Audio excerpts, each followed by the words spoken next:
Almost every day, gigantic forest fires spark and is a destructive force that nothing seems able to stop. Un hectare de pinède qui brûle, ça peut être l'équivalent de la puissance d'une centrale nucléaire. Tens of meters high and spreading over distances that can exceed 500 kilometers, wildfires threaten and destroy millions of people's lives. I happened to look up and I saw our next door neighbor's trees exploding into flame. Everything behind was completely covered in sheets and walls of flame that 30 to 50 feet high. Confronting the flames are firemen, but also scientists. They reveal the devastating power of wildfire and some of the most unbelievable phenomena, such as firestorms, enormous explosions of flames. Une nappe de gaz se répand très vite et s'enflamme en quelques secondes sur une très grande surface. Fire can run over treetops to overtake and encircle its victims. It can create its own wind to gain strength and speed, reaching record temperatures of more than 1,000 degrees Celsius, enough to melt gold. Also, vegetation serve as grenades to spread over hundreds of meters further. Les pignes sont venues enflammées d'en face. Elles partaient comme des obus. In order to tackle these powerful fires, firefighters and researchers have created increasingly efficient techniques.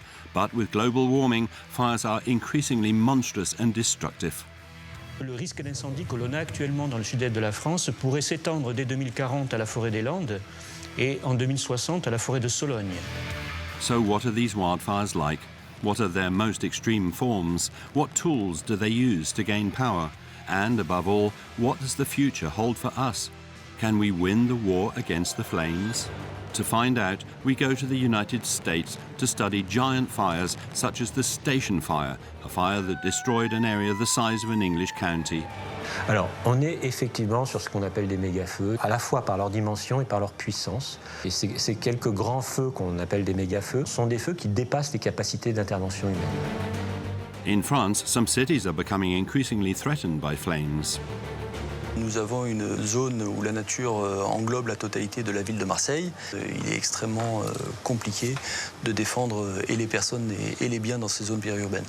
In Portugal, we discover an increasingly common phenomenon, multiple outbreaks. These fires of the future see several hundreds of fires ravaging an area simultaneously. Après, on est très vite impuissant parce qu'il y a tellement de choses qui brûlent par terre et tout que ça va très vite.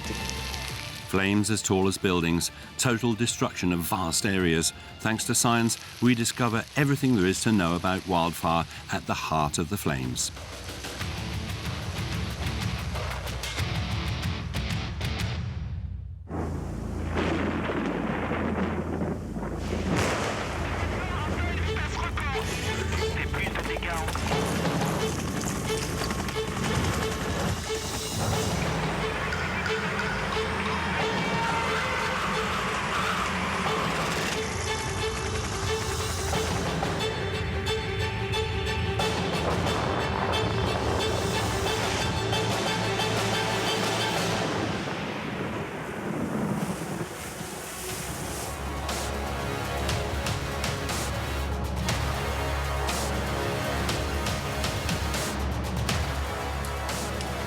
Fire. It has always fascinated us, a valuable ally that has today become synonymous of destruction. 40 million hectares of land go up in smoke each year on average. That's the equivalent of Germany and Switzerland consumed every year. In recent years, forest fires have grown to unbelievable sizes. In Chile last winter, over 180,000 hectares were devastated in 2 months by a flame front which reached a width of 500 kilometers.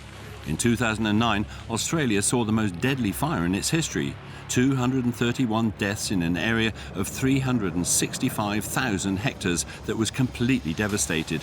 The equivalent of Belgium struck off the map. Facing these catastrophes are firemen who brave the flames from the front line, but there are also other firefighters who stay in the shadows and who make major advances against the phenomenon, scientists. They know its most destructive characteristics perfectly, as well as its most powerful allies, and among them, the worst is the wind. I used to fight forest fires, and we often would say that if the wind was blowing more than about 25 or 30 miles an hour, there wasn't much you could do. Scientists are doubling their efforts because fire is not like other natural phenomena. It has a very special relationship with man. Il n'y a pas beaucoup de qu'on appelle catastrophes naturelles face auxquelles l'homme s'interpose. C'est l'une des rares, on ne va pas s'interposer face à une avalanche, un tremblement de terre. Là, sur le feu de forêt, l'homme a la prétention de s'interposer. Donc il est au cœur du dispositif, à l'amont en tant que responsable, et à l'aval pour corriger en quelque sorte ses fautes en luttant.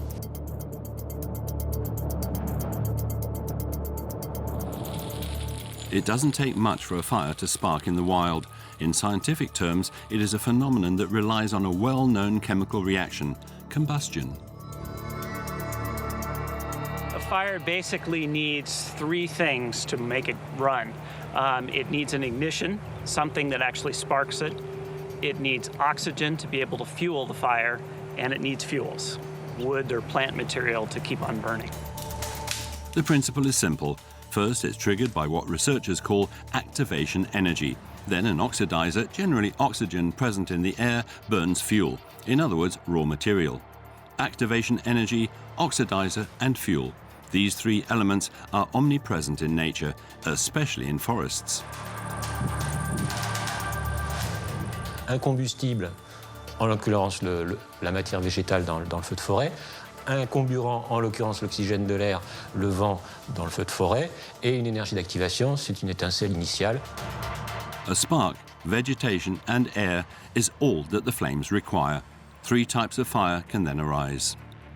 Ground fires that burn dead leaves and dry plant residues, surface fires that burn the lower parts of the vegetation, and crown fires which burn the tops of trees. Once triggered, the fire moves faster than a person on foot. Its propagation speed can go over 5 kilometers per hour, with rapid accelerations depending on the landform. However, there is another determining factor in creating a fire: humidity. L'humidité de l'air, c'est très très important pour l'éclosion d'un feu. On sait très bien que dans des zones où on va avoir une humidité supérieure, on va dire à 50%, on va avoir des éclosions difficiles. Mais dès qu'on va atteindre le seuil inférieur à 27-26%, on aura des éclosions de feu très très faciles. Below 26% is a recipe for disaster. It is a scientifically recognized fact. Air humidity plays an extremely important role. It has a direct effect on plants, making them highly flammable. Lorsqu'on est sur une séquence de sécheresse longue et intense, la végétation, sa teneur en eau va être relativement faible et les plantes vont être d'autant plus combustibles. Why do plants burn better when they are dry? In cases of severe drought, plants consume water which is contained in their own sap. What remains is evaporated into what scientists call volatile oils, extremely flammable gases. This means that the slightest spark can start a fire. Lots of trees and intense droughts for long periods of time provide the ideal conditions for wildfire. These extreme conditions are very high risk. And unfortunately, these conditions are present in a particular type of climate, the Mediterranean climate. In Mediterranean climates, the conditions during the spring, summer, even into the fall are incredibly dry. Very low humidities, very high heat. The heat and droughts in large forest areas make the Mediterranean climate a real tinderbox. This type of climate can be found in very specific parts of the globe. Alors, c'est un climat dont le nom vient de la Méditerranée, donc les pays du pourtour méditerranéen, mais on retrouve ce type de climat en Afrique du Sud, en Californie, une partie du Chili, et une petite partie aussi de l'Australie. High-risk zones that exist on almost every continent. And it's in California that one of the worst forest fires in the history of the United States took place, the Station Fire.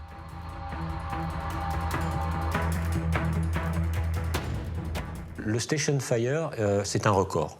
C'est un record parce qu'on est sur le plus grand feu du comté de Los Angeles.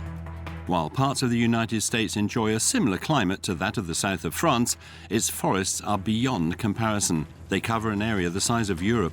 80% of these forests are in the west of the country, and this is where the largest fires occur.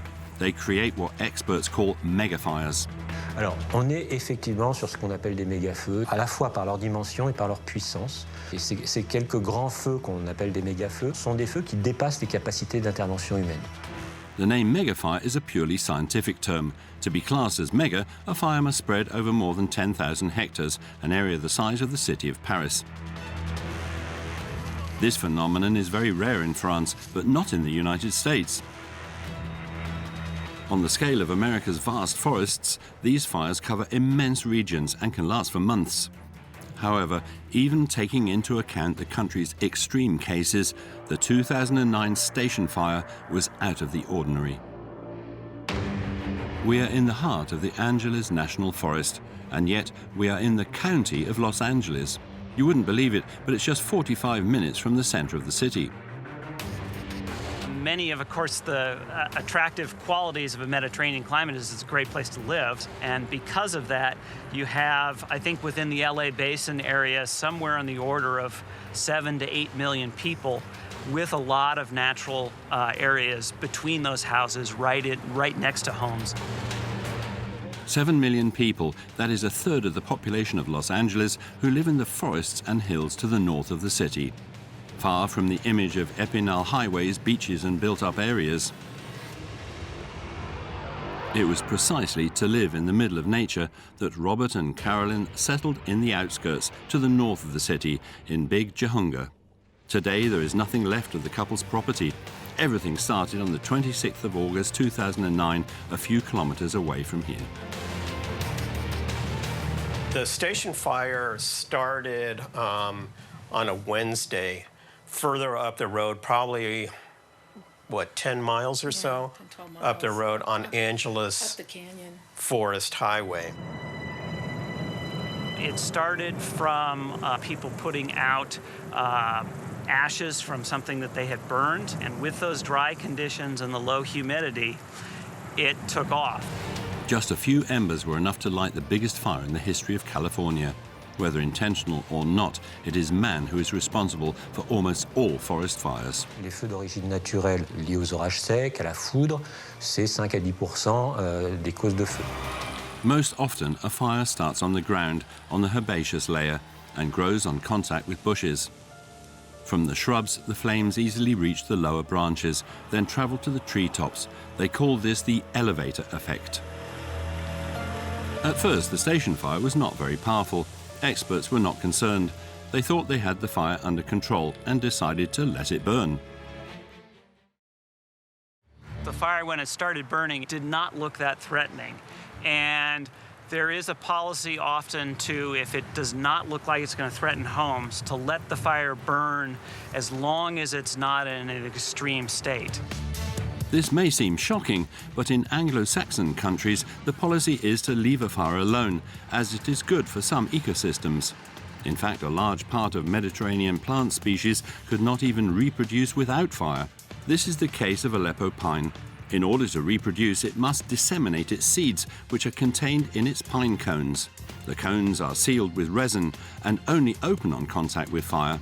Wildfire, like all natural phenomena, has a purpose. But the problem is that it also represents an enormous risk for humans.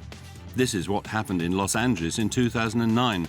While the station fire was still only a small bushfire, control was lost in just a few moments. Unfortunately, what happened is then the weather conditions did change and the fire really took off and blew up at that point. In Los Angeles, how did a small bushfire become so uncontrollable in just a few moments?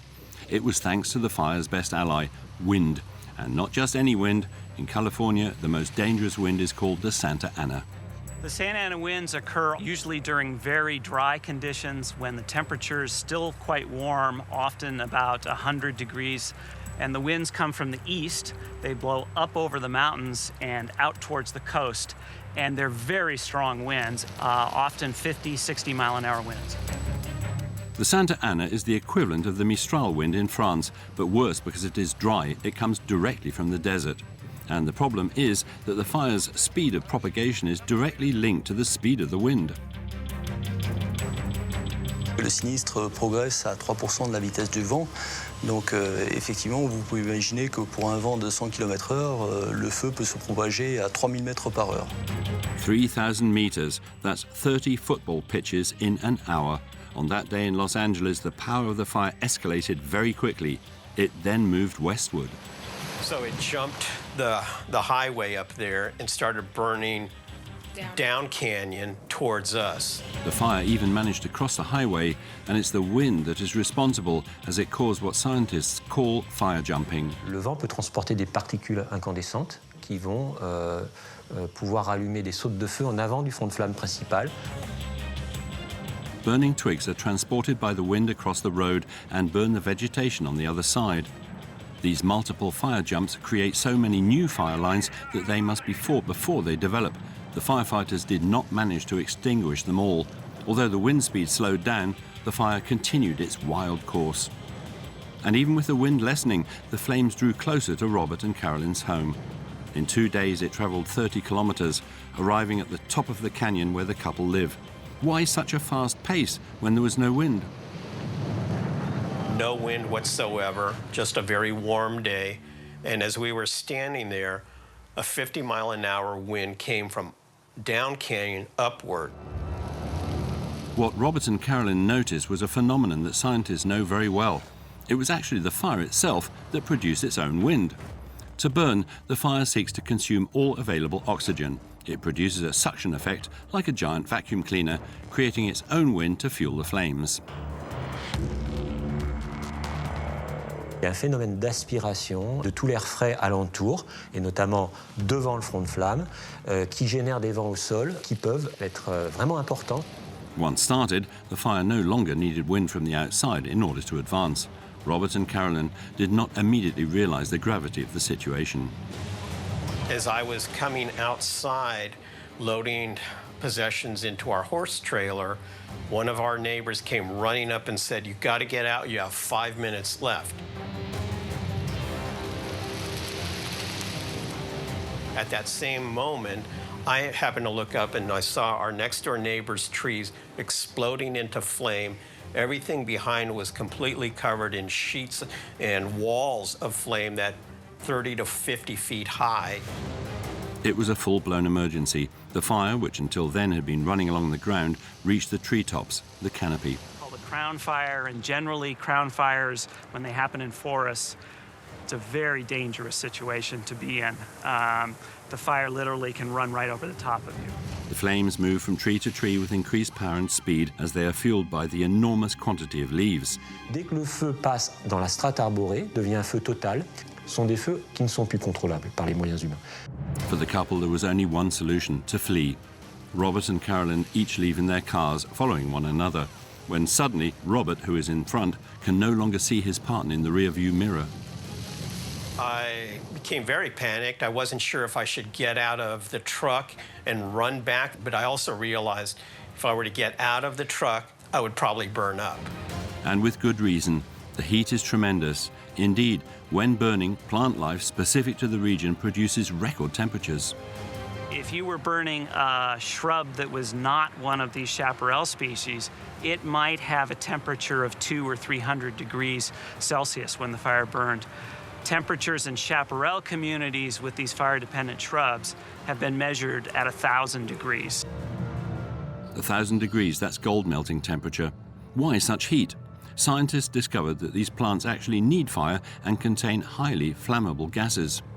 When they catch fire, these gases, called pyrophytes, raise the thermometer up to 5 times the temperature of an average fire. Luckily, Carolyn quickly joined her partner and they drove at breakneck speed at the heart of the fire.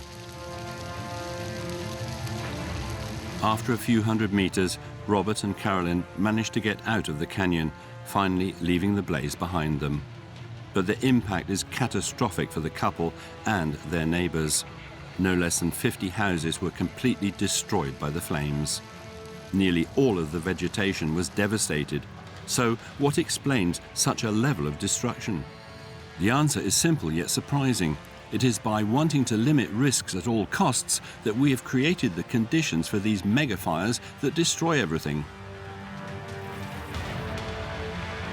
Common problem that we now have in California and actually in all these Mediterranean climates is because of the danger of fire, people have put out fires. And by preventing fires from regularly clearing the forests of bush and deadwood, we have created an enormous reservoir of fuel. And because of that, when the fire does get in there and burn, it burns very, very hot. And if it burns hot enough, the fire will move out of just burning on the surface where it used to just kill the smaller trees. It will burn up into the crowns of the trees. For scientists, this type of fire is categorized as a total fire. The heat which is emitted causes the trunks to burn, which normally resist flames, and the fire therefore climbs up to the treetops. Absolutely everything is destroyed. Total fire is a terrible disaster, but there is worse, what scientists call firestorms. This phenomenon occurs when the famous flammable gases released by plants are trapped in a natural basin. Donc il y a un phénomène d'accumulation jusqu'au mélange détonnant qui, d'un seul coup, prend sur une grande nappe. The gases are trapped by the natural landform, and when the concentration of gas is very high, everything explodes almost instantaneously. Luckily, there was no firestorm in Los Angeles in 2009, but the giant fire continued its progression towards the city center. Yet a few kilometers away, still nobody suspects the magnitude of the drama. Kathleen Sutherland lives less than 20 minutes away. For her, that day was fairly normal. I heard about it on television, and at that time I wasn't worried. It was way that direction, so I wasn't thinking about it. I would drive home from work, I would come up the freeway, I could see some smoke down there. I never thought too much about it. However, the fire continued to spread and drew closer to dense residential areas. So the county's 3,000 firefighters took things into their own hands. They ensured the safety of more than 3 million people spread over an area of 12,000 kilometers. And to fight the station fire, they received help from all over the country. Despite the incessant whirring of helicopters and the tremendous human resources deployed by the authorities, nothing succeeded in stopping the flames. The firefighters decided to attack the fire's basic elements. Remember that once it's alight, fire needs oxygen and fuel. And as it is impossible to deprive it of oxygen, it must be deprived of fuel, that is, of wood. Well, the main way of fighting against fire in natural systems, both shrub communities and in forests, is to really eliminate the fuel. And the main way that that's done is either creating a trail of break in the fuels around the perimeter of the fire. To be sure that the trenches were wide enough to avoid fire jumping, the American firefighters used bulldozers. They went even further, lighting fires against the flames themselves. This is what experts call backfiring. We now fight fire with fire, which proves to be very effective in that you can get out in front of the fire, light a fire, and let it slowly work its way back towards the wildfire, burning all of the fuel out so that when the wildfire gets to that point, it doesn't have anything to burn anymore. The technique of backfiring is particularly effective, but it needs to be used in advance and it takes time. And time is exactly what the Los Angeles firefighters were lacking in September 2009. The fire was on the outskirts of the suburbs. Nearly 10,000 homes were under threat. Each day as I was coming home, the smoke was coming closer and closer. So when the fire started to get really close, then I became frightened. And at that time, we got a phone call from the city of La Crescenta, and they said that we were on standby for evacuation because the fire was coming to our house. In the end, nearly 25,000 people were evacuated. For the 5,000 mobilized firemen, the fight continued for many weeks. Finally, only the arrival of rain could put an end to the station fire, considered permanently extinguished on the 16th of October, almost 2 months after it started. The impact of this giant fire was substantial. More than 200 buildings were destroyed and an area of 65,000 hectares went up in smoke, the equivalent of a country like Singapore.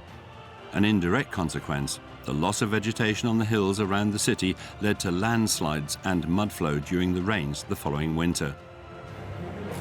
This is for the giant fires in California, but what happens when a fire starts in France? While in France fires are common in summer, they are much less extensive than the station fire. Le station fire, la surface totale de ce feu, 65 000 hectares, c'est la plus grande surface jamais atteinte en France sur une saison feu complète. Megafires, are they possible in France? For a fire to be considered mega, most experts consider that it must exceed the threshold of 10,000 hectares. This has happened only once in France, in 1990 in Villeurbanne. In the Var, where vegetation fires stretched 11,580 hectares. But experts do not rule out this possibility, far from it. On dispose des forêts qui permettraient d'avoir à terme ce type de feu. Par exemple, la Corse est une île extrêmement combustible. Il n'est pas exclu qu'un incendie en Corse aille d'une côte à l'autre. And while megafires are not yet a reality in France, the country has seen some particularly dangerous fires in recent years, as flames have reached the gates of cities. France is covered by 16 million hectares of forest. While only 1/3 is considered by scientists to be susceptible to fire, that still represents 10% of the entire country. What's more, this type of forest is concentrated in one region, the southeast. The capital of this region is Marseille. The city is the country's second largest with a population of 900,000. It is surrounded by several mountains, nestled between the sea and the forests, an ideal position if there were no forest fires. At the end of July 2009, Marie Consenot was living in the Trois Ponts area in the east of the city. C'était un été normal, hein? On a eu du beau temps, on a eu de la chaleur, on a eu de la pluie un peu, mais non. But a normal summer in Marseille, in full Mediterranean climate, is already a dangerous situation. Donc, le climat méditerranéen, c'est à la fois des températures importantes pendant la saison estivale et surtout une forte sécheresse. Une sécheresse qui dure pendant 2 ou 3 mois pendant la période estivale. And during the summer of 2009, in 24 hours, everything changed. The fire found itself at the doors of Marie's home, a moment that will never disappear from her memory. On a peur, on a toujours peur. Dès que je vois un hélicoptère tourner autour de la maison et des alentours, je dis toujours il y a le feu quelque part, quoi. Hein? On the 22nd of July, less than 10 kilometers away from the city, a fire started in the Capillon military camp, sparked by a gunshot during training. At first, only a few bushes were on fire, but during summer in this region, the smallest spark can trigger a disaster. En plein été, on arrive à des températures supérieures à 30 degrés Celsius. L'humidité de l'air va être réduite à 15 voire 18%. Et puis, on a malheureusement également un vent qui va activer donc l'apport d'oxygène sur ce feu.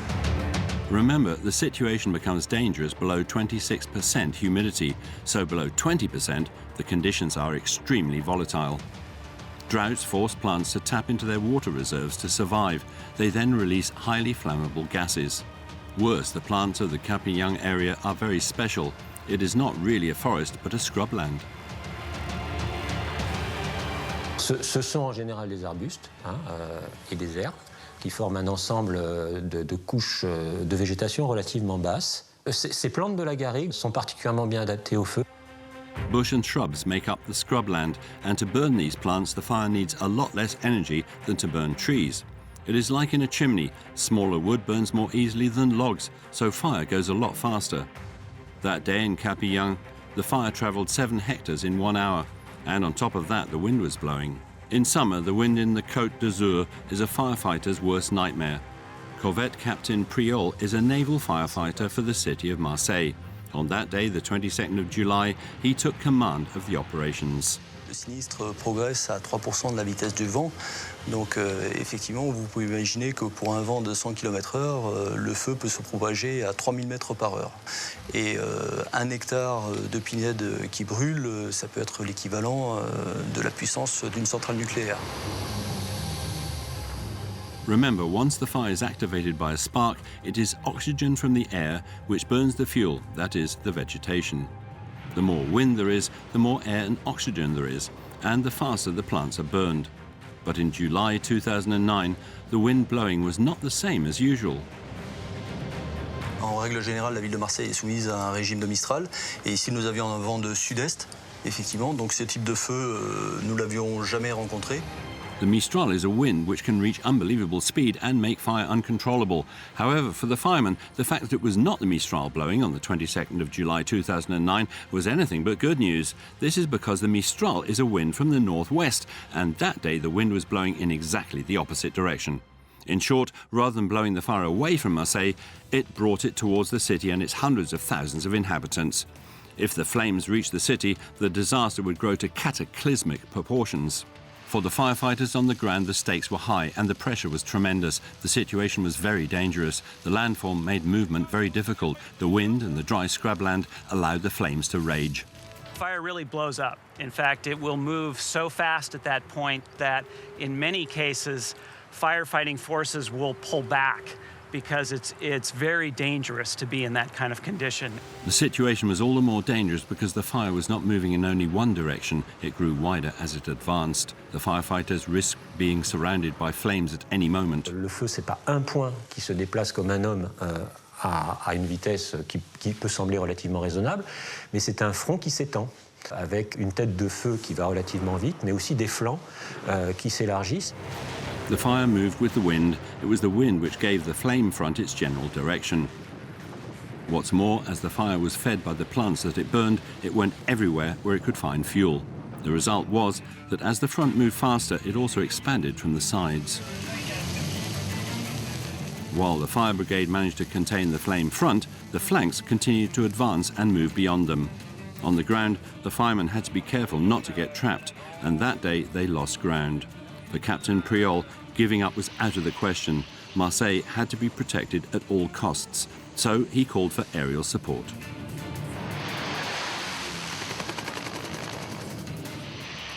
From the outset, the closest civil security base was warned. Olivier Le Chevalier is a seasoned pilot who has worked on more than 1,000 fire missions. He was the one who directed the aerial action against the fire of Capignan from his Canadair. Dès le départ, c'est une course contre la montre, puisque quand le feu est vraiment établi à cause des facteurs aggravants, l'hygrométrie, la force du vent, la température, la sécheresse, eh bien, c'est tellement puissant que nos moyens, même si on avait double ou triple moyens, on ne pourrait pas l'éteindre. It is all a question of timing. Every minute counts in the fight against fire. Votre panière à papier prend feu, avec un seau de 10 litres, vous allez l'éteindre. Maintenant, si la panière à papier a mis le feu au rideau et puis à toute la maison, c'est plus 10 litres qu'il va falloir. The aerial fight began in the Capignan Mountains.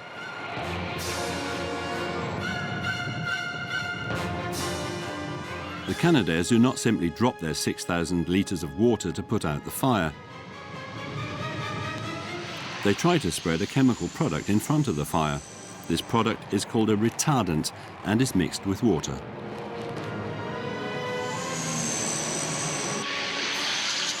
Il a pour avantage de rendre plus efficace la pellicule humide qui recouvre la végétation.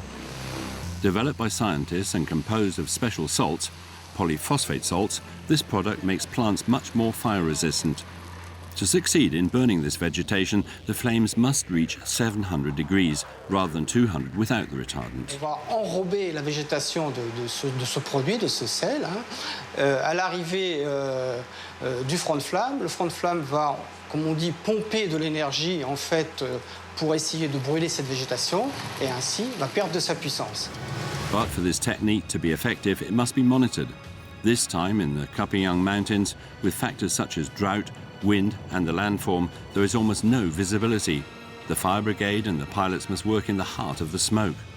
The smoke makes the work of the Canadairs a lot less effective and risks the lives of their teams. Si jamais ils n'ont pas une visibilité parfaite, si jamais ils n'ont pas l'œil sur les différents obstacles, on risque des accidents.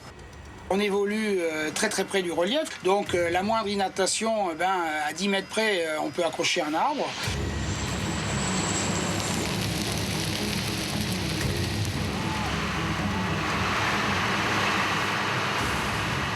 Especially in high doses, the smoke generated by wildfire can be toxic because it contains carbon monoxide, vapors and irritating gases. Consequently, the smoke disorients very quickly and can cause severe asphyxia and discomfort. As the flames got dangerously close to the city, water bombers could no longer be used to avoid injuring the inhabitants. No more planes as the fire approached the gates of Marseille. The city had to be protected at all costs. Captain Priol decided to reposition his men around the closest residences, which risked being reached. It was 6 o'clock in the evening. The fire arrived at the La Valbarret district, then descended along the outskirts of the city. At the height of the crisis, 1,000 men and 300 machines were mobilized, as according to experts, several zones could be affected at the same time. The inhabitants were taken by surprise. J'étais de sortie, donc j'ai pas fait attention que la colline brûlait.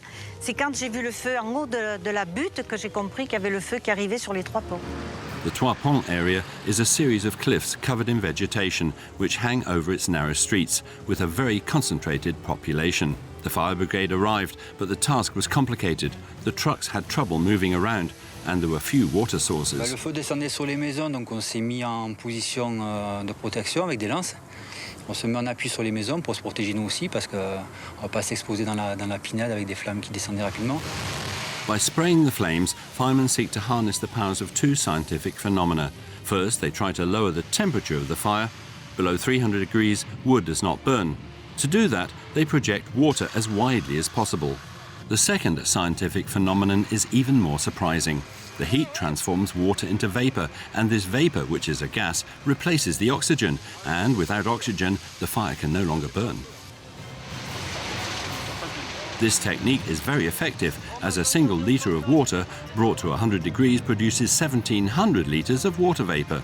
But for this to work, large quantities of water are required, which was unfortunately not the case in the Trois Ponts area. In Marseille, hours passed, the fire did not weaken, and the firemen continued to struggle. On retient son souffle. On évite de respirer tellement on a peur. Et puis on voit le feu s'éteindre, alors là, hop, on respire un bon coup, on se dit bon, ben c'est pas pour cette fois. Je dois reconnaître que les pompiers ont fait ce qu'il fallait. Hein. Although the firefighters could not extinguish the fire, they at least succeeded in channeling it and preventing it from reducing the Trois Ponts area to ashes. The fire stopped 50 centimetres from Marie's house. But the fight was not yet over. Despite nightfall, the weather did not help. Alors, en général, à ce moment-là, on a des conditions météorologiques qui deviennent plus clémentes avec la tombée du soleil, la température baisse et souvent on a l'humidité de l'air qui réaugmente un petit peu et parfois le vent qui baisse, mais ce n'est pas toujours le cas. By the end of July 2009, contrary to expectations, the wind did the exact opposite. Il a eu la particularité d'être au niveau de 13 heures aux environs de 40 km/h. Et ensuite, pendant la nuit, alors qu'en règle générale, le vent a tendance à se calmer, là, il s'est renforcé. The danger was increasing for the firefighters, who no longer had aerial support and whose visibility was very limited. The wind was growing increasingly stronger and the fire raged. It continued its wild course in the direction of the La Panouse district. And it is here that it did the most damage. It was nearly 2 o'clock in the morning. The fire was raging on the slope next to the neighbourhood, a slope covered in pine trees.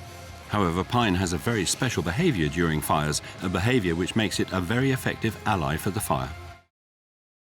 Le pin est un client de choix pour le feu, parce qu'en été, en fait, sa teneur en eau est très faible, donc il est très combustible, mais également, on observe le long de son tronc des coulées de résine très inflammables. Et le courant de voir le feu monter, j'allais dire, dans l'arbre grâce à cette résine. Pine is a species which has developed with the help of fire. It uses it to spread its seeds contained in the pine cones. In fact, the pine cones are sealed shut by this highly flammable resin. Scientists discovered that on contact with heat, they burst, opening up and spreading their seeds over a large area. Les pines de pin, quand ils vont s'enflammer, souvent ces pines vont éclater et vont être projetés alors à des dizaines, voire des centaines de mètres. On the night of the 22nd of July 2009, this is exactly what happened to the colonel. Les pignes sont venues enflammer d'en face. Elles partaient comme des obus. Alors c'est rentré, ça, bon, d'abord une, puis deux. La maison ne s'est pas enflammée tout de suite, puisque des voisins nous ont dit on a d'abord vu sortir de la fumée de chez vous. The colonel's home faced the pine forest. The pine cones were projected with such force that they easily got into the house. J'avais une véranda ici avec une baie vitrée. C'était pas des doubles vitrages, c'était des vitres simples. Hein. Bon, c'était facile de passer à travers, et avec les tapis, les meubles, tout ça. Oui, tout.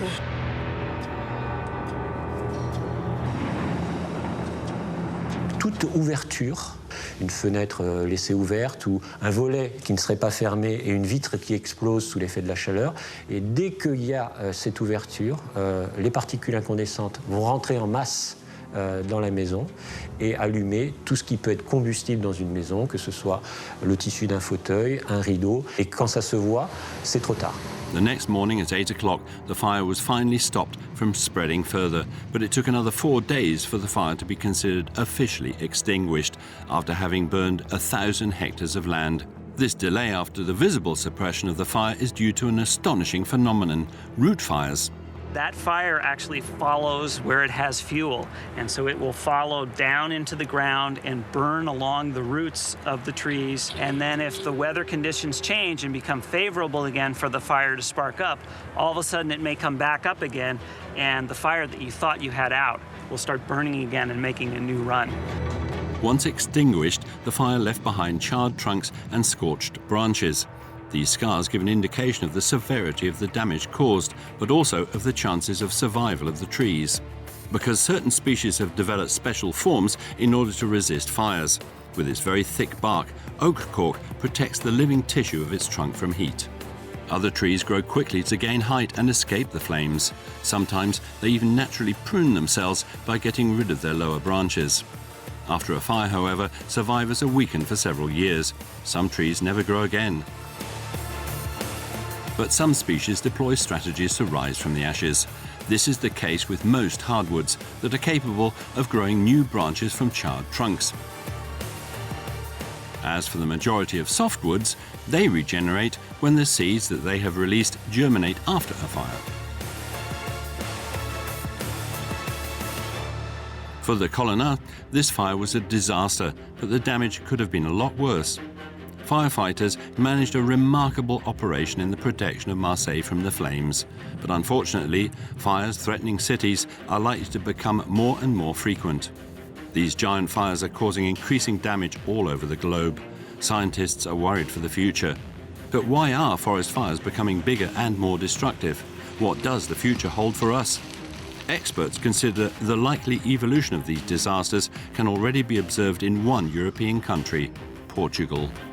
Au Portugal, on est déjà dans un phénomène qui est l'étape d'après, qu'on connaîtra peut-être, je n'espère pas, mais peut-être en France dans les années à venir, qui est ce phénomène de grands feux simultanés. Quand on regarde les images satellitaires de ces dates, on voit plusieurs colonnes de fumée visibles de satellites qui partent du Portugal continental et qui vont jusque assez loin sur l'océan Atlantique.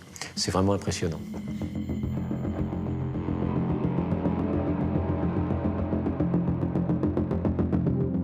Fernando Ribeiro is from Portugal. During the summer in his village, fires have become incredibly common. C'est un truc qui vit avec nous tous les ans, il y a un feu. C'était normal. Je me rappelle de passer en voiture à côté de feux où on sent la chaleur vraiment, même à travers les vitres et tout. On entend souvent les pompiers, on voit la fumée au loin. C'est un truc qui est complètement habituel. Fires in Portugal are nothing new, but these last few years, the numbers have soared. In 2016, 160,000 hectares were consumed by flames.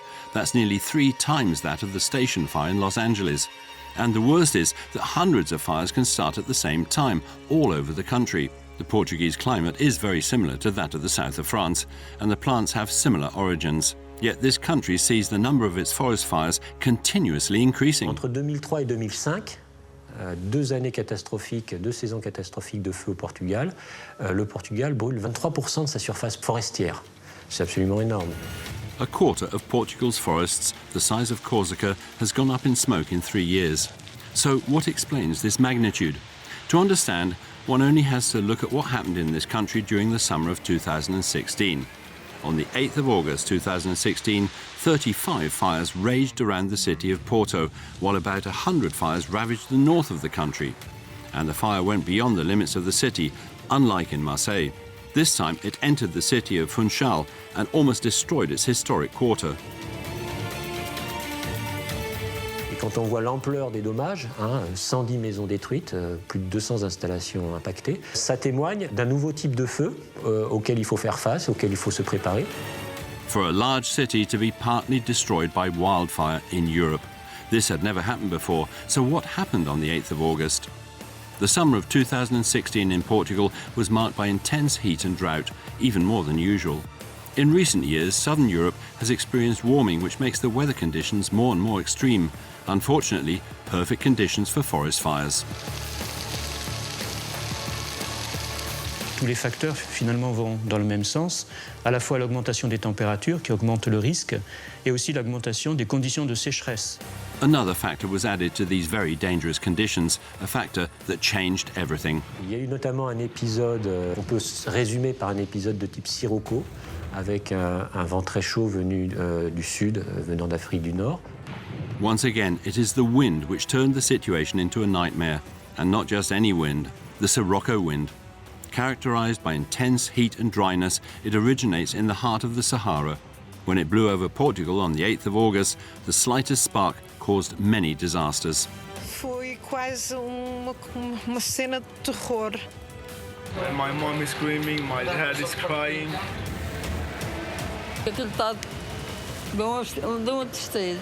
Está até de incêndio. Leave your house, be careful because the fire is in your house. That day on the island of Madeira, a fire started just outside the regional capital, Funchal, and burned a large part of the historic quarter in just a few hours. How?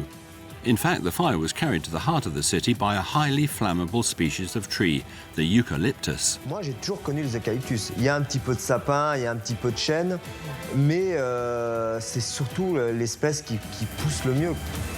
Eucalyptus is a species found all over Portugal, but it is not originally from this country. It comes from the other side of the planet, Australia. L'eucalyptus australien a été planté au Portugal par des industries papetières pour faire du bois énergie ou du bois d'industrie. Eucalyptus and fire have a long history. In its home country, it is the cause of immense fires which run riot every year during the dry season. Its characteristics, well known to experts, make it a very good ally for fire. Fernando knows something about this. He fought the fire at the gates of his village. C'était au mois d'août.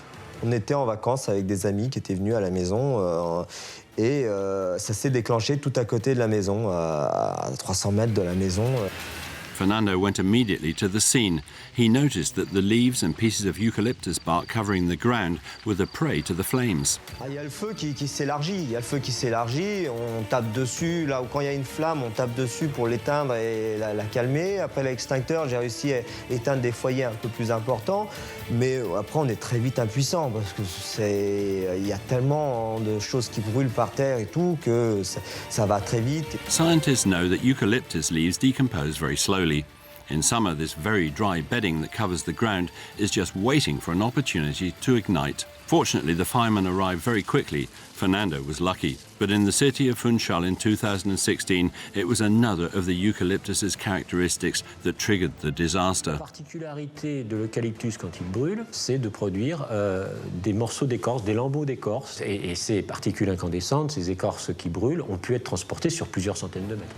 The shreds of bark are very light. Remember, pine cones explode on contact with fire and are projected a few tens of meters. With eucalyptus bark and leaves, it's much worse. The distance can reach hundreds of meters. Driven by the wind, the burning bark landed in the middle of the city, sometimes even in houses with open windows. These buildings immediately caught fire. Il faut imaginer une pluie de cendres incandescentes, donc qui tombe au hasard sur tout un périmètre, et puis une maison abandonnée, vitres cassées, porte ouverte, la ruine prend feu et les maisons alentours sont menacées. For locals and tourists, the situation is catastrophic. There is smoke everywhere. L'air est très vite asphyxiant, c'est poussiéreux partout, c'est étouffant. That day, Funchal was on the brink of chaos, especially since the island of Madeira is 1,000 kilometers from the rest of Portugal, making it impossible for reinforcements to arrive. In the end, the city owed its salvation to a change in weather. The wind eventually dropped, and the moisture went up, which stopped the fire. But in the rest of Portugal, the fires continued for weeks. And with global warming, we risk knowing more and more of disasters like those that ravaged Portugal during the summer of 2016. On fait déjà le constat que les feux de forêt augmentent et on fait même l'attribution, dans certaines études, de l'augmentation de ce risque de feux forestiers avec le changement climatique. In France, the current upheavals are irreversible and risk changing many things. Dans le cas de la France, on fait le constat que le risque d'incendie que l'on a actuellement dans le sud-est de la France pourrait s'étendre dès 2040 à la forêt des Landes et en 2060 à la forêt de Sologne. La Sologne, just outside of Paris. The situation is likely to be all the more disastrous as the forests of the northern half of France are populated by species of trees which are not adapted to fire and which therefore risk not being able to regenerate. This also means that prevention and control plans will have to be thoroughly reviewed. Il faut vraiment réagir pour ne pas devoir gérer des situations catastrophiques du type du station fire, mais cette fois-ci en Europe. For scientists, the extension of the concerned area is not the only effect of global warming. It is already occurring during wildfire seasons, and this is everywhere on the planet. When fire season in the past used to start, let's say in Los Angeles, it would start roughly around May and be hazardous all the way into October. We're now seeing those fuels and that condition dry out in March and April, sometimes even early March. In recent years, the number of forest fires has already seen a sharp increase, so much so that according to some studies, they are responsible for 20% of greenhouse gas emissions. They participate in global warming, which in turn multiplies forest fires. Another cycle has begun, which is no longer natural.